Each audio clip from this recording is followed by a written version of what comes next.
আপনি, আমার মনে হয় গোলকিপার বাদ দিয়ে তাকে যে কোনো পজিশনে খেলানো সম্ভব। দর্শক, হামজা চৌধুরী আর বাংলাদেশি বংশোদ্ভূত ফুটবলার নয়, হামজা চৌধুরী এখন বাংলাদেশের ফুটবলার, লাখো ভক্তের স্বপ্ন পূরণ। তবে এই স্বপ্ন পূরণের নেপথ্যে অনেকেরই অনেকভাবে অবদান রয়েছে। তার মধ্যে অন্যতম যিনি এখন আমার পাশে দাঁড়িয়ে আছেন, তিনি ফোর্টিসিএফসির ম্যানেজার রাশিদুল ইসলাম। বাকি গল্পটা আসলে তার মুখ থেকে শুনতে চাই।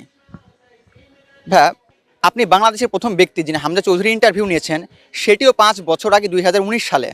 প্রথম সাক্ষাৎ কেমন ছিল?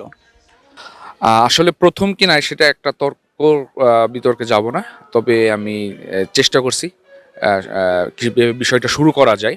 কাউকে না কাউকে তো শুরু করতেই হবে, হয়তো বা আমার আগেও কেউ চেষ্টা করছে, এটা হতেই পারে, এটা যেই করুক সেটা বাংলাদেশের ফুটবলের জন্যই করেছেন। বিষয়টা হলো, হামজার মতো একজন ফুটবলার কে পাওয়া তো সহজ ছিল না, বাট আমি চেষ্টাটা চালিয়ে গিয়েছি যে কোনোভাবে যদি হামজাকে বাংলাদেশের মানুষ